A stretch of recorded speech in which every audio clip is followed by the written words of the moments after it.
last on the docket, and then I'll get into the comments. Last we got on the docket is ASAP Rocky and J. Cole just dropped a song. Shout out to Fantastic Video, who does nice little 8-minute synopsis. And shout out to you, Fantastic Hip Hop. Since you don't never put your opinion in here, we can say we cool with you without everybody saying we compromise. Let's check out and see if there was any, if it was any disses in here through the song. Have you heard the song? I have not. Gotta be honest. I listened to the first half. I ain't listened to the second half because I kind of want to listen to the whole thing straight through. Oh, before we get into this, we forgot about Doechii. Forget that. That we saving that for last. Doechii. Now, what do you know about Doechii?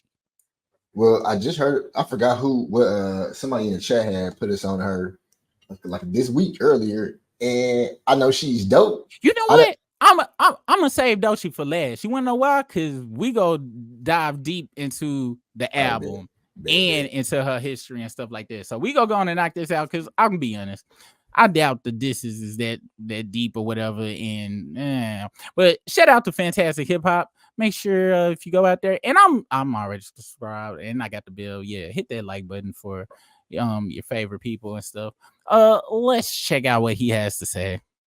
Now, continuing the rollout for his long-awaited upcoming album, Don't Be Dumb, ASAP Rocky has released a brand new song called Ruby Rosary, and now with this track, as opposed to the cut he released before this, Taylor Swift, which was a fun banger with a super entertaining music video. This is a much darker and a way more serious moment for the future of hip. Was that a bird sitting next to people? Oh yeah, that video crazy. You gotta not this video, but the single he dropped before this drop. Yeah, it's one of them surrealist videos where just a bunch of weird stuff be going on. But yeah, hip hop, because with this track, Rocky doesn't just further tease what has been going into this album that he has been working on for 6 years and seemingly raise the expectations higher once again. But he is dissing Drake on this track and making a significant power play against him that is going to have some crazy ramifications after this, because with this song, beyond merely taunting Drake like he did on his cut Hijack, Rocky actually unleashes his lyrical sword as he responds to the disses that were thrown out against him on Family Matters and his looming tensions with Drake with some serious bars. But before we can... Fuck Fraudry. I don't think I said that on this episode. I just want to get that out there because we haven't mentioned it. But let's continue. Look at what he said and see how it responds to Drake and rains more havoc onto the rap world. We have to look at the build-up to how Rocky made this moment all the more menacing, not just for the song itself, but for this haunting diss and warning statement against Drake, because just from the beat alone, which is produced by the one and only Alchemist, as this is one of Uncle... Shout out to Alchemist. You know what? Now he is the go-to dude for crazy disses now, diss beats now, ominous, dig a grave for you disses. Shout out to the Al. Lau's biggest production credits since doing the beat for Kendrick Lamar's genre-stopping diss track Meet the Grams. Seeing the Alchemist appear alongside another one of Drake's biggest enemies at the moment has to send some sort of shockwave through his spine, just because of how horrifying the last time a similar thing happened was for Drake, and just from how much of a downward spiral it sent his entire career and reputation down. But this time around, Rocky isn't revealing that Drake is hiding a kid or anything of that sort.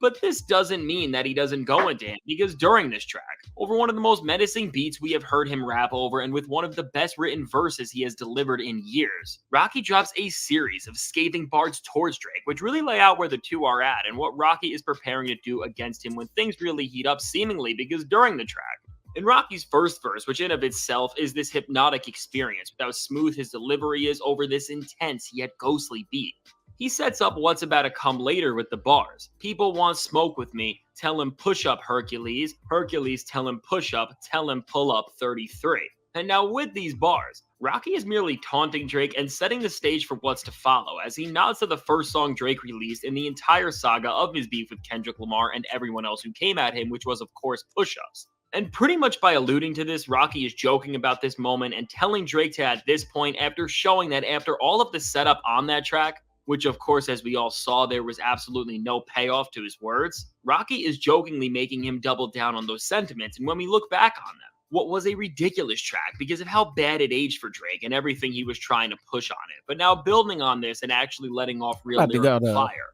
I'm about to go to what is it? Genius, the lyric stuff, because They're I want to genius. know what that 33 meant.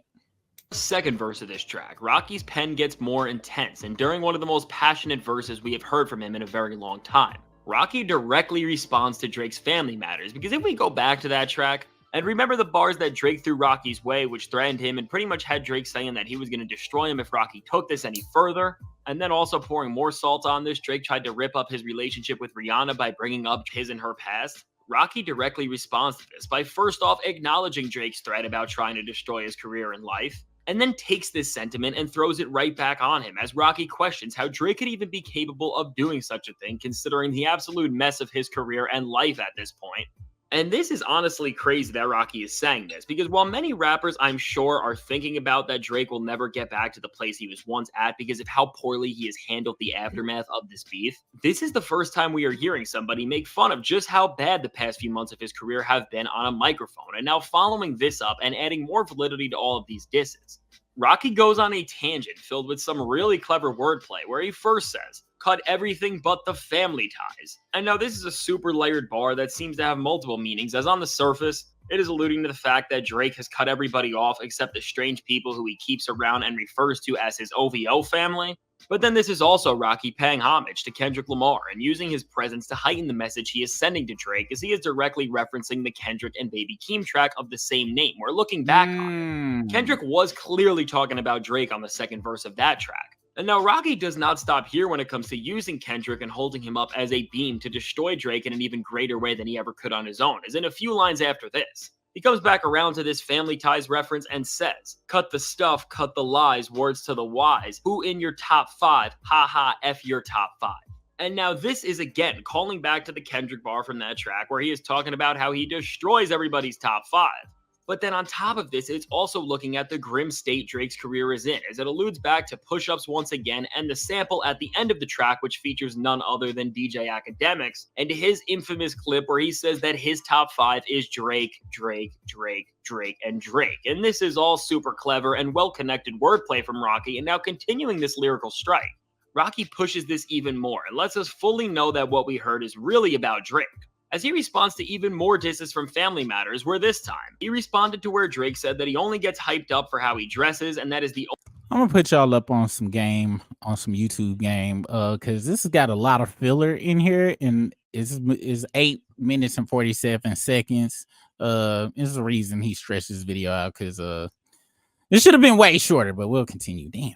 only reason why people even talk about him at this point by rapping a super clever... But he did it for the monetization. If it's over 8 minutes, you get more money off of it. That's why. Bar that alludes to the fact that his sense of style is unmatched in not just the rap world, but in all of pop culture. And then after this clever series of words that talk about how well he dresses, he ends the line saying, "I'm buried alive." So now Rocky shuts down this attack by just showing how good of an MC he is, as he flips a Drake song name back on his head, and at that, by referencing Buried Alive, he is once again referencing Kendrick Lamar, as this is a Kendrick Lamar interlude on Take Care. And on top of this, and adding even more to it, this was the song that Drake made a parody of to prelude the release of Family Matters. And by validating his sense of style... That's that song that you said you didn't hear that they played. It was on Instagram.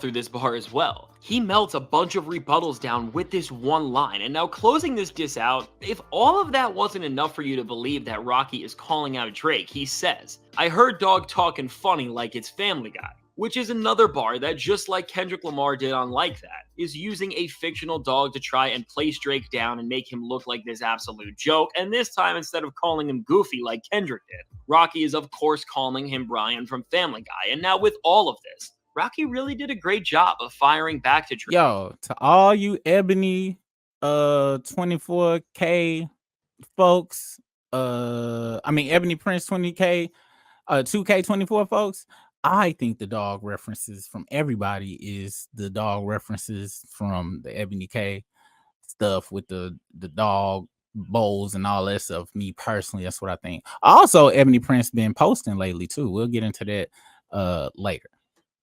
Drake and what he said on Family Matters. And with Rocky not just responding, but pointing the mirror back at Drake and letting him know just how bad of a state his career is in at the moment, I think it's a powerful angle to take, because it's the first time we are seeing another rapper acknowledge just how horrible things have gotten for Drake, and now making all of this worse for him.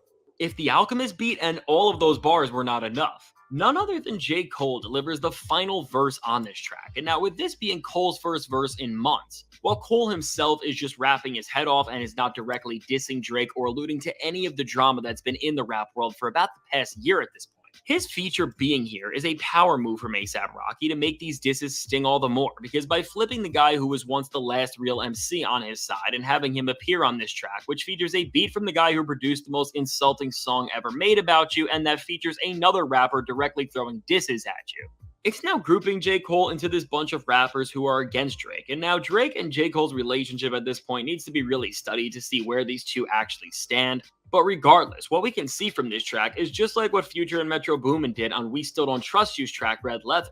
They are using the presence of Cole to stir the pot in this beef and make the odds against Drake stand even taller. So now with Rocky doing all of this to get back at the guy who won't seemingly leave him and his wife alone, and in the process is delivering an amazing song that embodies the pure spirit of hip-hop better than 99% of everything else that's dropped this year, I gotta hand it to him at this point, and Drake really better drop a diss or response to Rocky soon, because if he does, things are gonna somehow only get worse for him as more rappers just continue to belittle his name and legacy.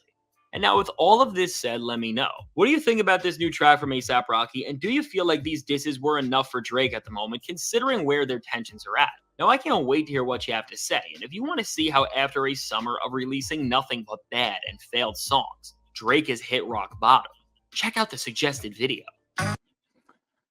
So, I listened to the song, and with this breakdown, I saw the jabs, I just need more folks just saying names at this point. You know what I'm saying? I don't like these, but honestly, to me, this is more of just the game. You know what I'm saying? Stretch it out. He still got an album to drop. I don't think his album dropped yet. So him not dropping a nuclear bomb ain't gonna do it right now for him as far as sales. So I feel what he said as far as the sneak disses. How you feeling about it? I'm gonna have to listen to the song because based upon what I just saw from that video, it seemed hella mid. Hella mid.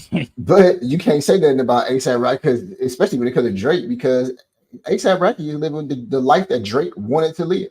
Drake wanted to marry Rihanna. Drake wanted to impregnate Rihanna, more than likely. But A$AP Rocky did all that. You think? I don't know if he wanted to do all of it. I don't think he got like 5 hidden children already. You know what I'm saying? I don't know if he really wanted to do that or whatever. But yeah, A$AP already won. I'm gonna be honest though, A$AP won since birth, because A$AP is actually like a cool looking dude. Like A$AP, Future, you see that Drake always try to surround himself with folks that was what he be trying to act like all fashionable and suave and can get the ladies and stuff, and that's just not him. And I do 100% respect A$AP for now they turning the yellow M&Ms against each other. He got J. Cole on here, and now who else do he got on the yellow commission? You is a almost member of the yellow commission. Who is left? J. Cole was the last one.